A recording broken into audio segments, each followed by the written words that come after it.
Hello everyone, welcome back to our channel Akhilesh Satya's journey. ఎలా ఉన్నారండి అందరూ? సమ్మర్ ప్లస్ మామిడికాయ ఈ కాంబినేషన్ అనగానే ఎవరికైనా గుర్తొచ్చేది ఏంటండి? ఆవకాయ కదా. మామిడికాయతో ఆవకాయ అనగానే తీప ఆవకాయ, ఉప్పు ఊరగాయ లాంటి ఆవకాయలు చాలా రకాలు పెడుతుంటారు. అలాంటి ఆవకాయలన్నింటికి కంపల్సరీ ఎండలో ఆరబెట్టాల్సిన అవసరం అయితే ఖచ్చితంగా ఉంటుంది. మరి అపార్ట్మెంట్స్లో ఉండే చాలామందికి ఈ ఎండల్లో ఆరబెట్టి తయారు చేసే ఆవకాయలను చేసుకోవడం అనేది ఒక్కోసారి పాసిబిలిటీ ఉండకపోవచ్చు. సో అలాంటి వారందరూ ఎంచక్క ఈ ఇన్స్టెంట్ మ్యాంగో పికిల్ని అయితే తయారు చేసుకోవచ్చు. ఈ పికిల్కి ఎలాంటి సన్లైట్ అవసరం ఉండదండి.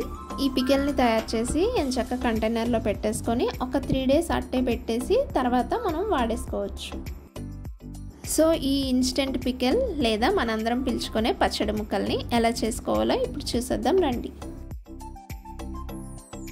సో ఈ పచ్చడి ముక్కల తయారీకి ఈ విధంగా పుల్లగా ఉండే పచ్చని మామిడికాయలని తీసుకోవాలండి. బాగా శుభ్రంగా కడిగి ఇక్కడ మీకు చూపిస్తున్న విధంగా చిన్న చిన్న ముక్కలుగా కట్ చేసుకోవాలి. ఈ విధంగా కట్ చేసి పెట్టుకున్న ముక్కలన్నింటినీ ఏ కంటైనర్లో అయితే మనం పచ్చడి ముక్కలు కలుపుకోవాలనుకుంటున్నామో అందులోకి తీసుకోవాలి. మేమైతే ఈ పచ్చడి ముక్కల్ని ఈ డబ్బాలో కలుపుకోవాలనుకుంటున్నామండి. అందుకే ముక్కలన్నీ కట్ చేసినవి ఇందులో వేసుకుంటున్నాం. మామూలుగా అయితే ఒక వెడల్పాటి పాత్రలో పచ్చడినంతా పెట్టుకొని ఒక కంటైనర్లోకి తీసుకుంటాం. కానీ ఈ పచ్చడి ముక్కలు అనేది మనం ఎండలో పెట్టం గనక తడి ఏమైనా తగిలితే పోతుందనేసి డైరెక్ట్గా ఈ కంటైనర్లోనే కలుపుకుంటున్నాం.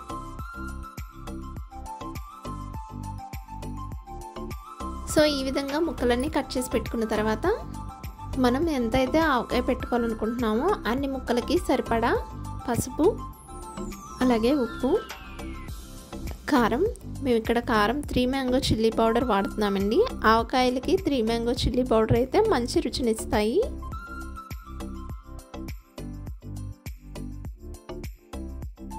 అలాగే ఆవపిండి మీ దగ్గర లేనట్టయితే ఆవాలు కొంచెం మిక్సీ పట్టుకుంటే ఆవపిండి రెడీ అయిపోతుందండి.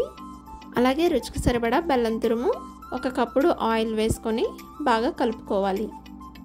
సో ఈ విధంగా ఒకదాని తర్వాత ఒకటి ఇంగ్రీడియంట్స్ అన్నీ వేసేసాక తడి లేని పొడిగా ఉండేటటువంటి వుడ్ది కానీ స్టీల్ది కానీ స్పాచులాస్ ఉంటాయి కదండి, అట్ల కర్ర, వాటితో శుభ్రంగా కలుపుకోవాలి. మొత్తం మనం వేసిన ఇంగ్రీడియంట్స్ అన్నీ బాగా కలిసేలాగా కలుపుకోవాలి. సో ఈ విధంగా బాగా కలుపుకున్న తర్వాత టైట్గా మూత పెట్టేసి పక్కన పెట్టేసుకోవాలి.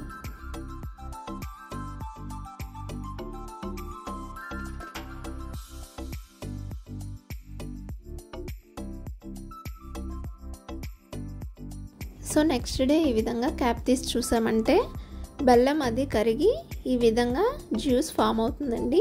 ఇంకోసారి మనం ఈ విధంగా కలుపుకోవాలి. ఒక 3 రోజులు ఇదే విధంగా ఉంచామంటే ముక్క బాగా జ్యూస్లో ఊరి మెత్తబడి చాలా టేస్ట్గా ఉంటుందండి.